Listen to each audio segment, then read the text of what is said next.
안녕하세요. XRP 커뮤니티 여러분. 자, 오늘은 XRP에 관련된 전반적인 설명을 좀 드릴 거고요.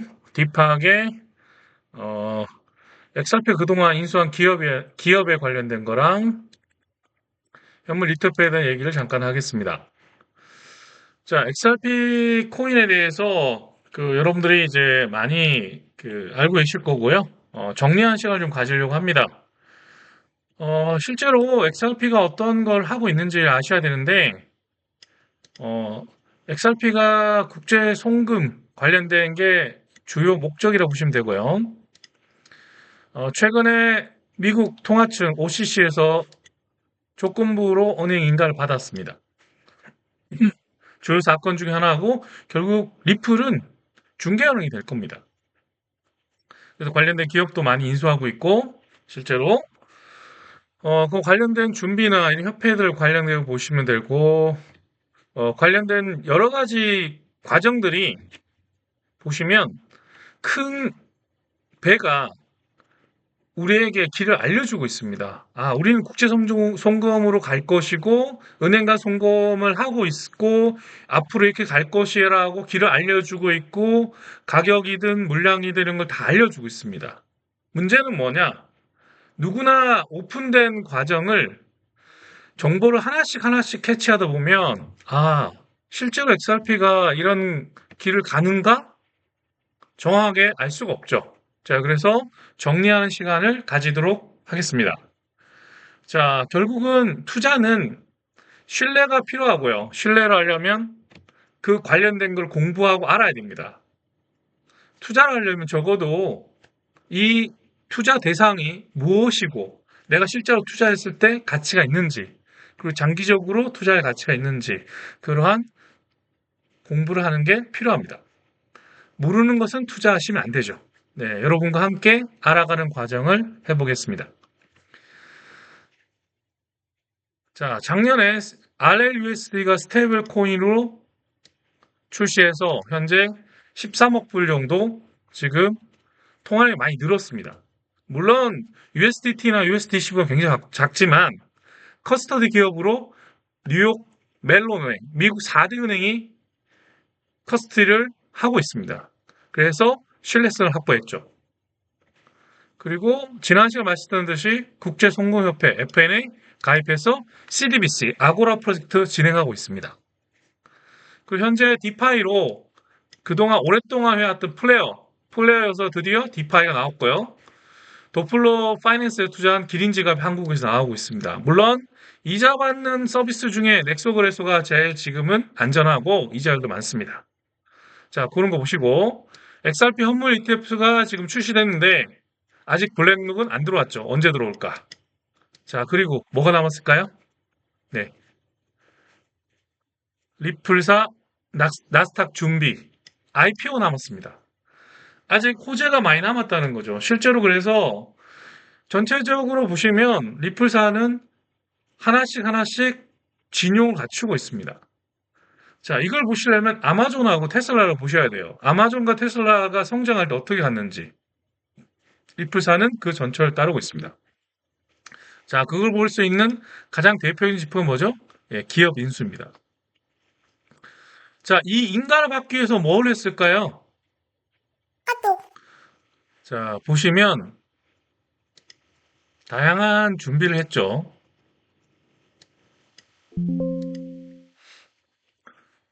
자, 여기 2023년 9월에 포트리스 트러스트 인수했습니다. 암호화폐 수탁회사입니다.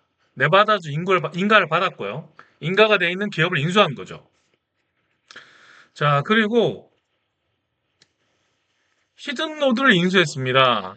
800개 글로벌 기업. 메타코가 800개 기업, 글로벌 기업이 되어 있죠. 자, 히든노드가 인수가 왜 돼 있냐면, 브로커딜러 인가를 획득한 기업이에요, 미국에. 그러니까 인주를 받기 위한 준비죠. 기관 인프라 투자를 구축하기 위해서 히든노드를 인수했습니다. 여러분이 히든노드를 왜 인수했는지를 아셔야 되는데, 기관들이 들어오려면 뭐가 필요하죠? 그만큼 유동성 공급해줘야 됩니다. 그러려면 히든노드가 필요하죠, 브로커로서. 자, 그래서 DTCC와 연결된 금융결제망이 핵심이고요. RLUSD와 XRP 간 기관 간 실시간 결제 트리를 목적으로 히든노트를 인수했습니다. 자, 그리고 2025년 5월에 메타콜을 인수했습니다. 2023년에 메타콜 인수하니 많이 만에 있다가 취소했다고 하다가 결국 2025년 인수를 했죠. 자, 기관 대상의 수탁 기업입니다. 2024년 10월에 수탁 기업으로 글로벌 스탠다드 커스터디를 먼저 인수를 했고, 자, 8개월여의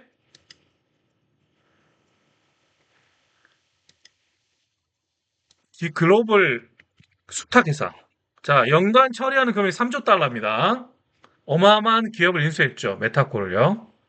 자, 이런 기업을 인수했고요. 마찬가지로 스테이크홀 RLUSD가 나오고 뭐 했죠? 결제 플랫폼인 레일을 2025년 8월에 인수를 했습니다.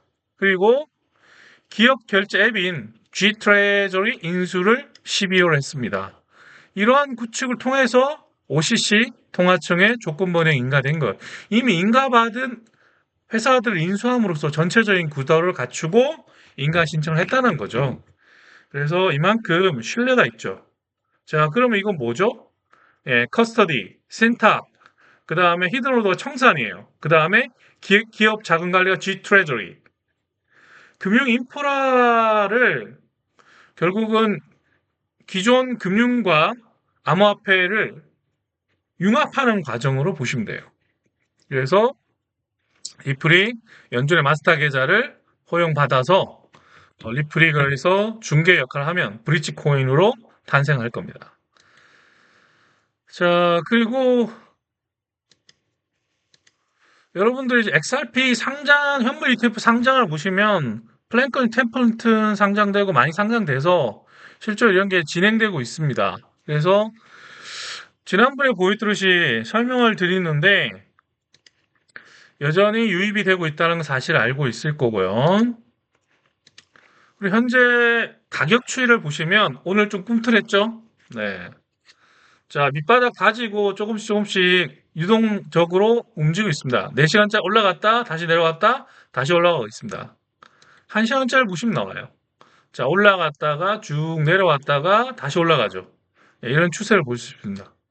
변동성이 커진다는 거는 결국은 자, 여기서 뚫고 올라가서 크로스가 되면 쭉 계속 4시간짜리 보시면 어떻게 돼요? 장기 하락을 해왔죠. 이 장기 하락을 뚫고 올라가는 걸 볼 수 있을 겁니다. 자, 1일자도 보시면 어떻게 돼요? 10월 8일 날 대폭락이 나와서 계속 끊임없이 하락이죠. 예, 끊임없이 하락을 하고 있습니다. 괴리도 많이 벌어졌죠. 예, 이렇게 서서히 올라간 크로스가 일어나겠죠. 자, 1월 말쯤 크로스 일어나면 굉장히 좋겠죠. 네, 그렇게 보시면 좋을 것 같습니다. 1시간짜리는 크로스 일어났다 안 일어났다 지금 계속 그러죠. 예, 반복되고 있습니다. 이 보시면 이것도 올라갔다가 내려왔다 이런 추세를 많이 볼 수가 있어요. 자, 그래서 여러분들이 이 가격의 변동이 이런 게 사실 리플사가 다 준비가 된 거라는 걸 아셔야 됩니다. 오랫동안 이 기업들을 인수를 했어요. 이것뿐만 아닙니다. 2015년부터 베이징 대학과 협력이 돼 있어요. 전 세계에 있는 대학들과 협력을 시작한 게 2015년입니다. 오랫동안 준비를 해갖고 리플사 홈페이지 들어가면 중앙은행과 또 협업을 맺은 게 300개 은행이 넘습니다. 그런 것들이 다 공개가 돼 있고요. 여러분들이 리플사가 얼마나 많은 준비를 하고 움직이는지 알고 계셔야 됩니다. 가격만 볼 것이 아니라 우리가 어떻게 실제로 리플사가 준비하고 있는지 보시면 이 4시간짜리 가격은 단기적으로 꿈틀대고 있다는 걸 알겠지만 일주일짜리 자 여기 횡보를 하고 있고요.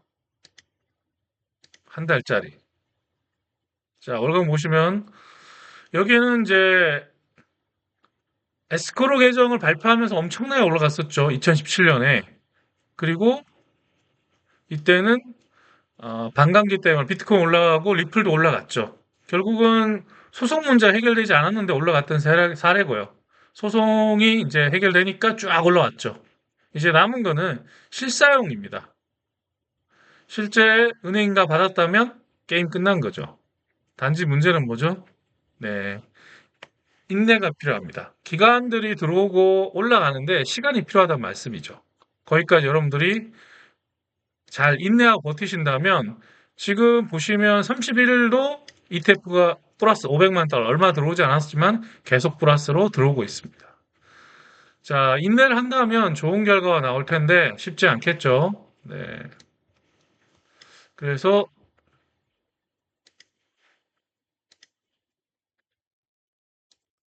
자, 지난 시간에 보여드렸던 고래 물량들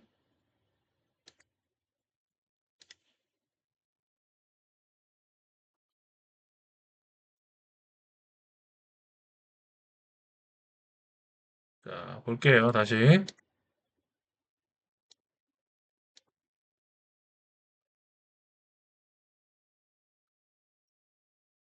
자, 이렇게 보시면 1억에서 10억 사이에 보시면 녹색이죠.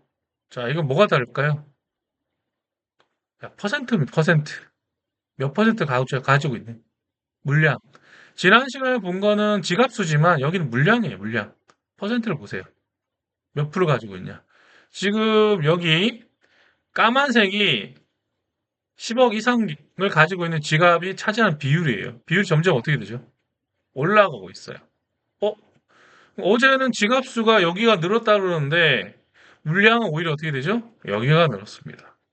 그래서 센티멘트나 샌드베이스를 보시면 지갑 주소별이 있고 주소 균형에 따라 다릅니다. 이 비율이에요, 비율. 비율이 점점 어떻게 돼요? 자, 여기 보시면 비율이 34%였다가 지금 38% 올라갔어요. 오히려 개수가 늘어났죠. 여기는요, 12%예요. 둘을 합쳐볼까요? 둘을 합치면 50%쯤 되겠죠. 여기로 가면요, 50%. 큰 변화는 없다고 보시면 돼요. 여기도 50%. 큰 변화가 없다고 보시면 돼요. 자, 그러면 이 두 개를 합쳐볼게요. 두 개는 극명하게 크로스가 일어나고 있죠. 자, 비율을 보시면 여기는 22%쭉 가면 여기도 22%. 자, 21%, 22%. 1, 2% 차이는 큰 차이는 없습니다. 자, 그러면 개미들 한번 볼게요. 포션. 여기를 한번 더 해보세요. 3점, 10%, 11%, 3.67%니까 한 25% 정도 보시면 되는데, 다 같이 올라갔을 때 어떻게 되죠? 그래도 뭐 25.4%, 0.4% 그런 정도 올라가죠. 여기쯤 보시면 이제 마찬가지로 25.9%, 0.5%도 올랐어요. 자, 일로 가면 연말에 이, 자, 9.83%, 12.1%, 4%, 16%에다가 25%, 25.8. 조금 상승한 걸 알 수 있는데 결국은 지갑수하고 비율은 좀 달라요. 그래서 여기서는 사실 큰 변화를 못 느껴요. 비율을 보면 이제 이런 겁니다. 두 개를 합쳤을 때 비슷하더라.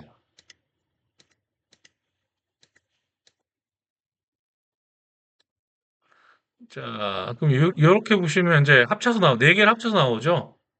예, 총 다섯 개인데 다섯 개까지 합쳐서 나오면 퍼센트를 다 더해서 실제 비율이 어떻게 되는지 확인할 수 있는데 이건 굳이 확인할 필요는 없습니다.